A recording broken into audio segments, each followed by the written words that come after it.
Assalamualaikum warahmatullahi wabarakatuh. Perkenalkan, nama saya Adila Zikirahda dari kelas 3. Kali ini saya ingin menyampaikan materi tentang perdagangan antar daerah atau pulau dan perdagangan internasional.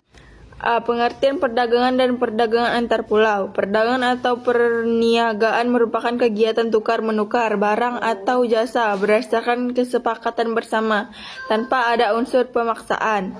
Perdagangan antar daerah atau antar pulau merupakan perdagangan yang dilakukan oleh penduduk atau lembaga suatu daerah atau pulau dengan penduduk atau lembaga suatu daerah atau pulau lain dalam suatu batas wilayah negara atas dasar kesepakatan bersama. Kali ini saya ingin menjawab pertanyaan dari materi tersebut. Pertanyaan ke-1, kegiatan apakah yang dilakukan oleh orang-orang pada gambar tersebut? Ia melakukan proses bongkar muat barang dari kapal ke dermaga maupun sebaliknya dalam menjalankan proses perdagangan antar daerah atau pulau, bahkan antar negara. Pertanyaan kedua, ceritakan proses terjadinya perdagangan antar pulau atau daerah. Prosesnya karena adanya beberapa perbedaan faktor antara lain pulau daerah yang satu dengan pulau daerah yang lainnya, seperti faktor perbedaan hasil produksi, faktor perbedaan harga barang, faktor keinginan suatu daerah atau pulau untuk meningkatkan produktivitasnya. Pertanyaan nomor 3, apa tujuan mereka melakukan kegiatan perdagangan antar daerah atau antar pulau? Tujuannya memenuhi kebutuhan sumber daya untuk pulau ataupun daerah, meningkatkan dan memperoleh keuntungan yang lebih besar, memperluas daerah pemasaran barang dagangannya. Pertanyaan nomor 4, apa manfaat melakukan perdagangan antar pulau atau daerah? Manfaatnya, terpenuhi segala jenis kebutuhan diperlukan daerah atau pulau tertentu, terciptanya lapangan kerja yang luas, terbentuknya hubungan silaturahmi yang positif, mendorong perkembangan IMTEK, meningkatkan persentasi kemakmuran dan kesejahteraan suatu pulau atau daerah. Kali ini saya ingin membahas materi berikutnya. Tujuan perdagangan antar pulau. Pada saat sekarang ini, perdagangan antar daerah atau antar pulau tidak lagi dengan cara tradisional, walaupun masih ada beberapa wilayah yang masih mempertahankan cara tradisional.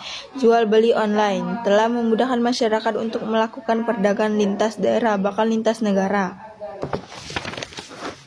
1. Memperoleh keuntungan. Tujuan utama melakukan perdagangan antar pulau adalah untuk memperoleh keuntungan. 2. Memperluas jangkauan pasar. Perdagangan sampai ke luar negeri atau luar pulau dapat memperluas jangkauan pasar. C. Faktor pendorong dan manfaat perdagangan antar pulau atau antar daerah. 1. Faktor pendorong perdagangan antar pulau atau antar daerah. A. Perbedaan faktor produksi yang dimiliki. Faktor mendorong perdagangan antar daerah antara lain perbedaan faktor produksi yang dimiliki, terutama faktor produksi alam. Daerah Kabupaten Wonosobo, Jawa Tengah dengan tanah subur lebih mungkin memproduksi sayur mayur lebih banyak dan menjualkan sampai ke luar negeri daerah dibandingkan misalnya daerah Gunung Kidul, Yogyakarta. B. Perbedaan tingkat harga antar daerah. Selain perbedaan kekayaan alam, perbedaan tingkat harga antar daerah juga mendorong terciptanya perdagangan antar daerah. Contoh, di daerah yang kaya akan buah durian, harga durian pasti lebih murah dari daerah lain yang hanya sedikit memiliki pohon penghasil durian. Hal ini juga akan mendorong adanya perdagangan antar daerah. 2. Manfaat perdagangan antar pulau atau antar daerah.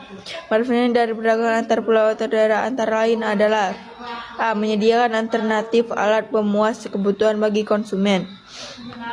Memanfaatkan dari perdagangan antar daerah atau antar pulau antara lain menyediakan alternatif alat pemuas kebutuhan bagi konsumen. Perbedaan kandungan alam serta perbedaan produksi antar daerah akan menyebabkan barang hasil produksinya pun berbeda. Dengan adanya perdagangan antar daerah atau antar pulau, konsumen dapat memiliki produk yang tidak diproduksi di tempat tinggalnya. B. Meningkatkan produktivitas. Pemasaran produk yang dimiliki meluas akan menyebabkan permintaan atau pemesanan terhadap produk menjadi meningkat. C. Memperluas kesempatan kerja bagi masyarakat. Meningkatkan jumlah barang yang dalam jumlah besar akan menyebabkan produsen butuh tenaga kerja tambahan, sehingga akan ada lowongan kerja tambahan. Selain itu, perdagangan lintas daerah juga akan memunculkan unit-unit usaha baru, seperti jasa kirim, perluasan transportasi, dan sebagainya. 2. Perdagangan antar negara.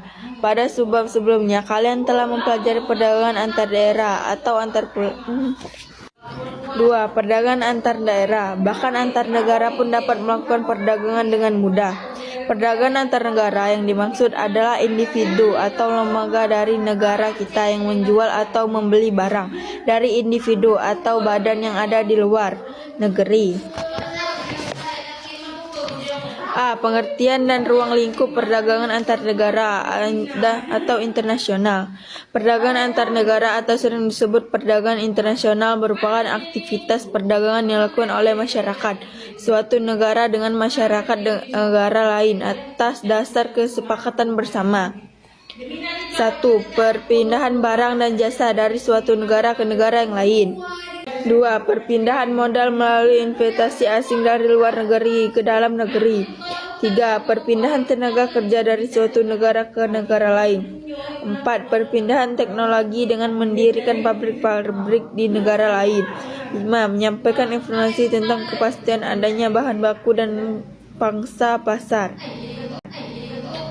B. Aktivitas perdagangan antar negara. Aktivitas perdagangan antar negara terkait dengan dua aktivitas yang disebut dengan ekspor dan impor. Ekspor merupakan kegiatan menjual barang atau produk ke luar negeri. Ekspor dilakukan oleh seseorang pada atau badan. Pelaku ekspor yang disebut eksportir. Yang tujuan utama ekspor adalah untuk memperoleh keuntungan. Impor merupakan kegiatan membeli barang dari luar negeri. Seseorang atau badan yang melakukan impor disebut importif. Seorang importir membayar barang yang ia beli dengan mata uang asing. Kali ini saya ingin menjawab pertanyaan dari materi tersebut. Pertanyaan nomor 1. Pak Benny merupakan produsen baju seragam yang melayani penjualan sampai ke Malaysia. Jawabannya adalah ekspor. 2. Perusahaan listrik negara membeli beberapa komponen pelistrikan dari PT CBT dari Thailand. Jawabannya adalah impor.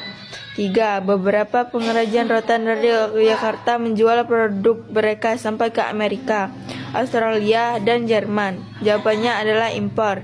Pabrik gula membutuhkan bahan campuran yang dibeli dari Vietnam. Jawabannya adalah impor. 5. Pak Benny merupakan seorang penjual grosir alat kebersihan. Beliau membeli alat kebersihan tersebut dari Tiongkok. Jawabannya adalah impor. Selesai materi dari saya. Wassalamualaikum warahmatullahi wabarakatuh.